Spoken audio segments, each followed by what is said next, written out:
नर्मदे हर। तो आज 13 दिसंबर है और हम विमलेश्वर में हैं।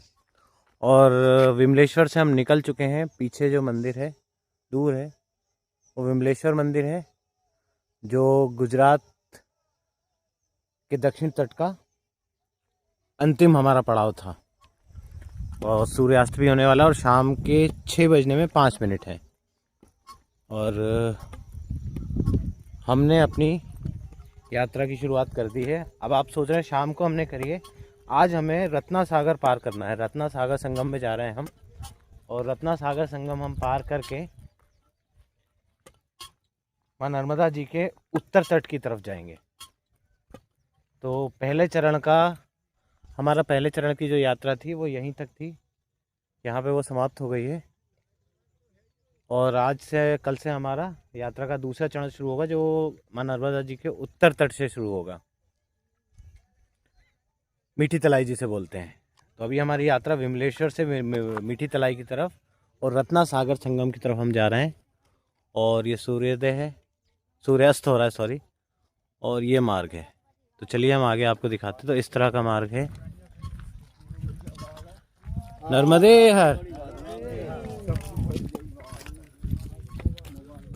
तो ये जितने परिक्रमावासी थे ये रत्ना सागर देखने गए थे। शायद 2 किलोमीटर है यहाँ से। और उसमें जो समय लगेगा, हमें यहाँ से चलने में लगभग 20 मिनट, आधा घंटा लगेगा, ये मान के चलिए। और ये पूरा जो ज़मीन है पूरी बंजर है, खारी है, खारा है पूरा इधर पे। तो हाई टाइड होता तो यहाँ पानी आ जाता है समुद्र का।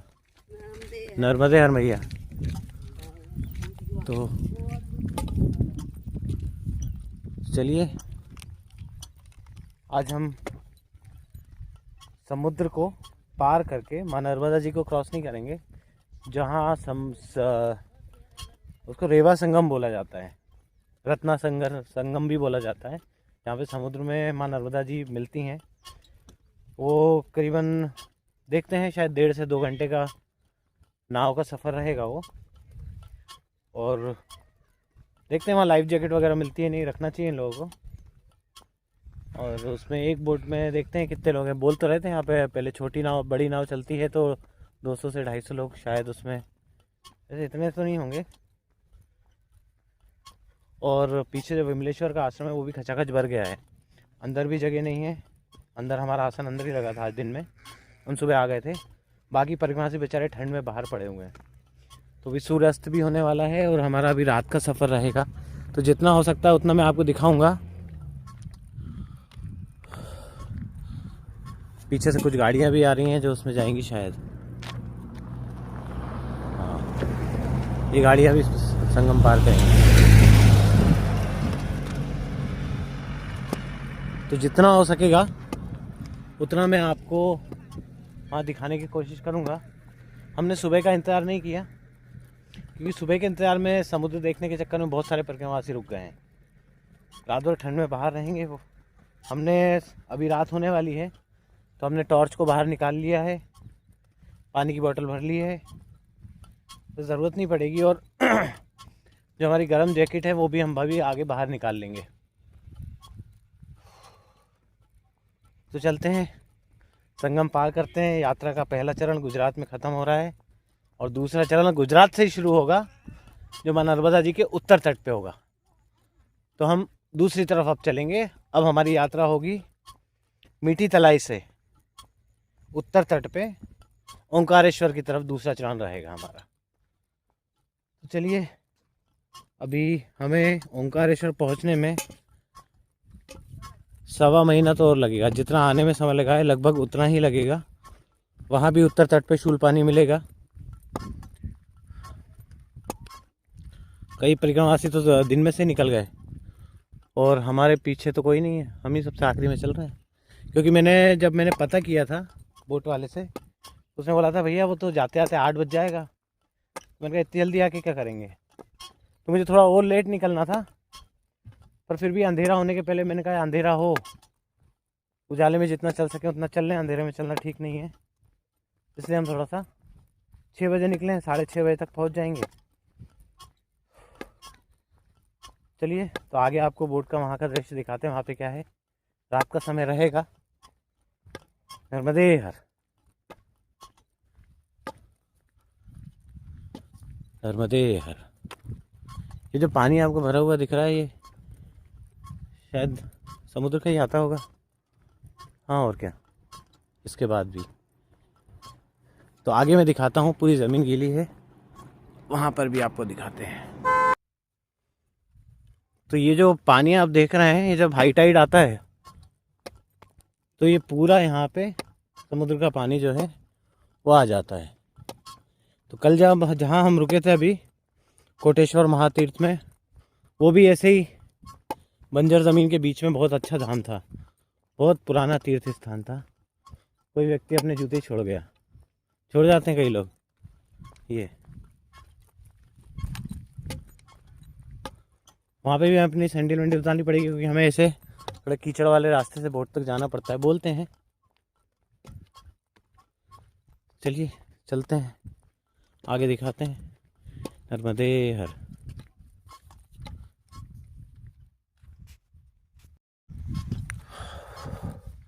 तो सूर्यास्त अभी लगभग हो गया है। मैं थोड़ा ठीक कर लेता हूँ। सूर्यास्त लगभग हो चुका है और हम पहुँचने वाले हैं थोड़ी देर में। तो इस तरह का व्यू है। मेरा स्टैंड भी गड़बड़ कर रहा है। नर्मदे हर। तो ये पर आप बैकवाटर यहाँ पे आता है।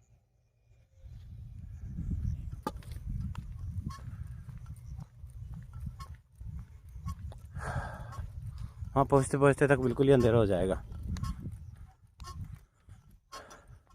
और पैदल वाले सारे परिक्रमावासी निकल गए। मैं वैसे सबसे आखिरी में रहता हूँ हमेशा, हर जगह सबसे आखिरी में निकलता हूँ और पहले पहुँच भी जाता हूँ।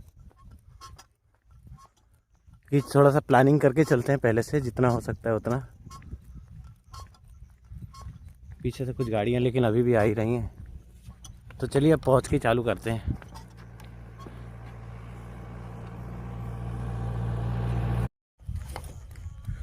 तो हम रेवा संगम पहुंचने वाले हैं। तो इस तरह का एक ब्रिज बना हुआ है लोहे का, और दोनों तरफ में ये गहरी खाड़ी है। तो इस ब्रिज से इस तरह से हमें पैदल जाना पड़ता है। तो आगे छोटी सी लाइटें वगैरह दिख रही होंगी शायद आपको, वहीं से हमें बोट मिलेगी।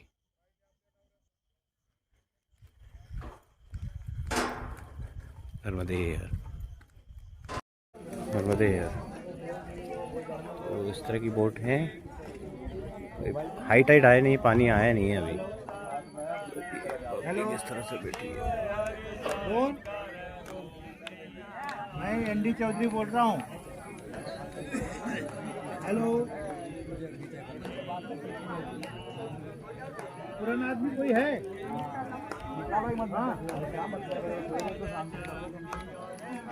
हाँ सिंधा। नर्मदे हाँ, वो जेटी पर पहुंची जो है। झारखंडेश्वरी माता की जय, की जय, जय जय सागर महाराज की जय, राजा रत्नाकर महाराज की जय।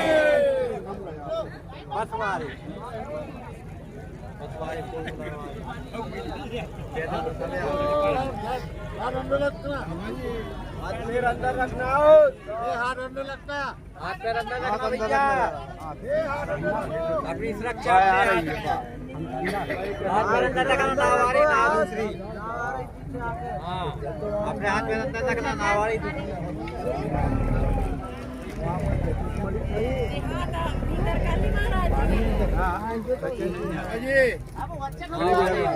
आपको आएगा। दबाने का खर्चा, घुमाने का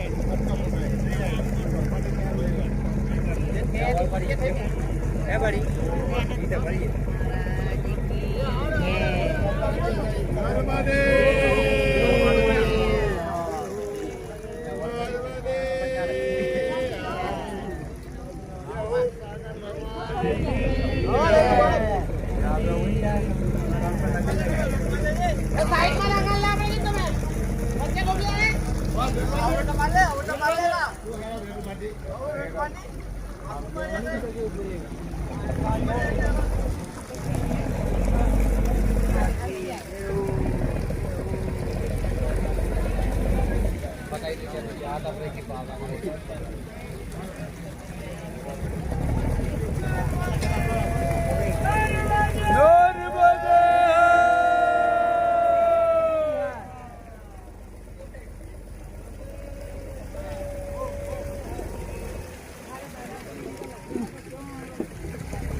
भैया हमारी नुआई तो मोरो इंची रखे हैं।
नर्मदे हर। तो रात को 12 साढ़े 12 बज गए हैं। अब जाके हम मीठी तलाई के यहाँ पे हम उतरे हैं। तो बोट से हमने अभी 12:30 बजे, दिन चेंज हो गया है, 12:30 बजे हमने तट चेंज कर दिया है। अब हम उत्तर तट पे आ गए हैं। नर्मदा जी के दक्षिण तट को क्रॉस करके उत्तर तट पे आ गए हैं। तो यहाँ से हम अब आश्रम की ओर चलते हैं। ये यहाँ का व्यू है और वहाँ से हमारी बोट आई थी।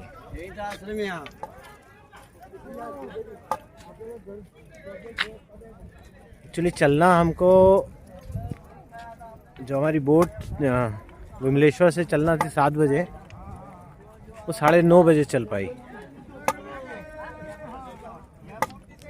तो यहाँ पहुँचते पहुँचते 12:30 बज गया। तो चलिए आश्रम की तरफ चलते हैं और आराम करते हैं। नर्मदे हर।